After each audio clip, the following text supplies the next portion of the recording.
Hey people, so we were talking in the Discord the other day about why there isn't an industrial era mod for multiplayer. And I explained that given the way the industrial era is designed, you'd pretty much need to build the mod from the ground up. And that sparked my imagination. What would happen if you built a multiplayer mod from the ground up? Using everything we've learned about tactics and multiplayer balance over the years.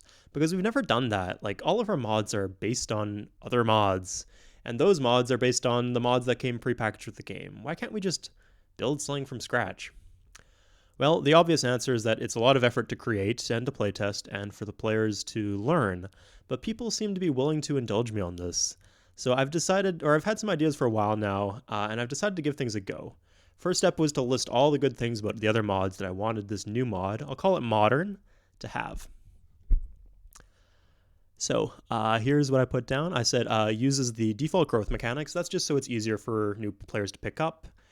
Meaningful choice of government, balanced civ roster and traits, regicide, not city elimination, and it should be playable with archipelago maps and continents maps too, not just Pangea maps. There should be tech in progress, and there should be units that use many resources. That should encourage players to expand to the different corners of the map and have players actually fight over map control. There should be cruise missiles and planes. I mean, that's just so regicide works. And it should be less dependent on RNG, ideally, than future is. Oh, and the last thing was that there should be cheaper ground units so that there's actually like meaningful land combat, and that's something that future is really lacking. So yeah, these are my ideas for the scenario. Let's see what we can do with them. So the first thing we're going to do is reduce the RNG relative to the future start mod. We'll strip away all the civ traits and make everybody religious and expansionist. So religious and expansionist. That will guarantee that everybody gets a 2-turn anarchy, so nobody gets screwed by the 6-turn anarchy when they switch governments at the start of the game. And all of the civs are the same, so none of the balance issues that other mods face. This does make the game less dynamic in a sense, but we're going to be doing so much other cool shit with this that I don't think anyone's going to mind. We'll add a lot more resource tiles with bonus yields, especially in what is normally bad terrain, so like plains, jungle, coastal starts, that kind of thing. We'll have to code these as strategic resources, actually. That way we can control the spawn rate like this. It'll look janky, but it should work. Let's give map generation a try. So we got all these resources set up, so we generate the map. I'll do a Pangea, and oh man, that's perfect. Oh man, look at all these whales. We'll speed up the start to make things more friendly for new players. The palace is going to act as a granary. Oh, and an aqueduct. And we'll start people off with an explorer, 2 workers, and 2 settlers. The 2 settlers will also dampen the benefits from popping free cities from a hut.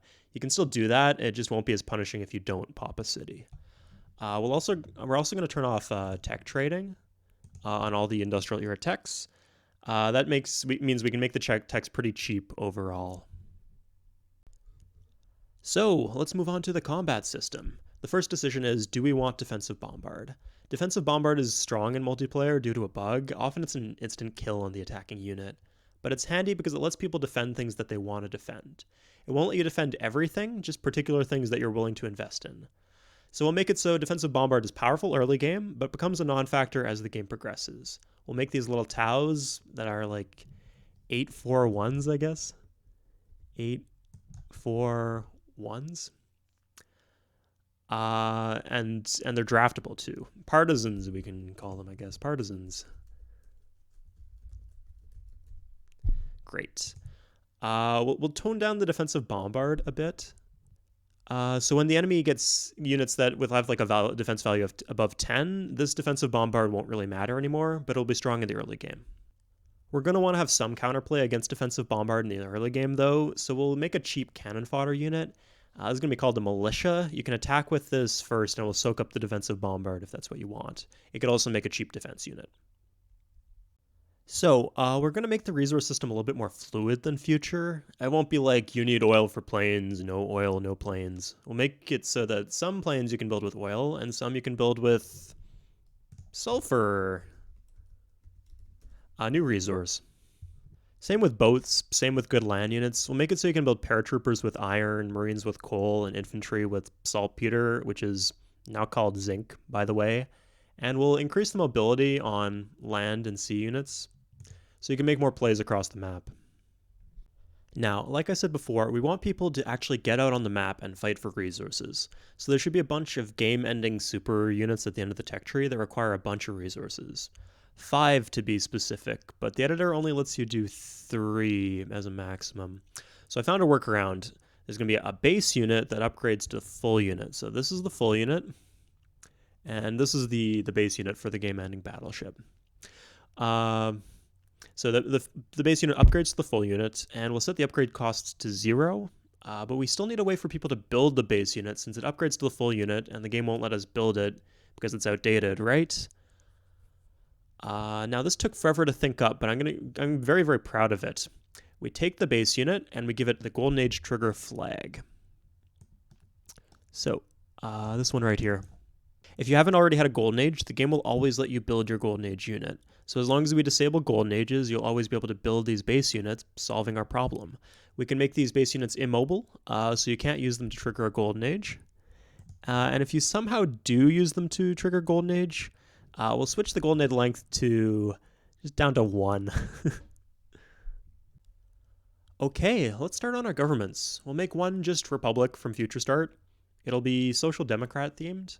We'll give them cheap happiness buildings so they can kind of play flexibly if they need to, and draft a lot if the situation calls for it. And we'll give them cheap power plants too for a late game boost. Okay, the next one up is going to be Freedom. That's going to be our capitalist government. There's no unit support, but there's also going to be no maintenance on buildings. It's going to be nice. We'll give them markets, banks, and stock exchanges that give science on top of commerce. This will be great if you spawn in like a safe location alone.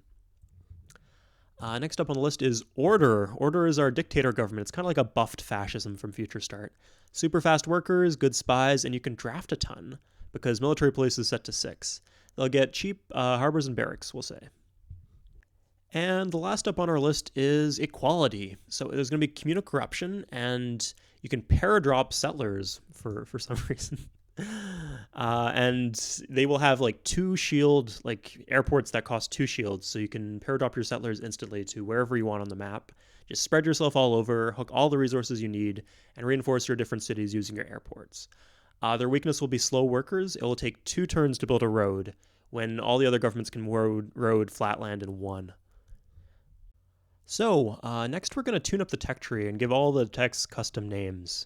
So we need something that air bases, stealth fighters, and research labs all have common. What are we going to call this tech? Global conflict. Yeah, that'll work. Okay. Great. This looks absolutely beautiful. I can't wait to playtest this with other people. So, we have done a lot of playtesting, and 3 things have become apparent. The first is that everybody agrees that this is generally really fun. Secondly, we have no clue what the meta is. We don't know what's strong and what's weak, and we don't even know what we're doing, but we're having a lot of fun doing it. So yeah, like I said before, this mod is really noob friendly, and none of us are really good yet. So if you want to play a game where you'll be pretty strong from the get-go, now's a great time to get involved with Civ 3 multiplayer. The Discord's in the description if you want to play this mod with us. We've also been planning a tournament with a cash prize, actually, and making a tournament of this new scenario will give everyone, new and old players alike, incentive to learn. More details will be forthcoming, but all the tournament games will be posted on YouTube. So you guys have that to look forward to. So yeah, thanks for watching, and I'll see you guys next time.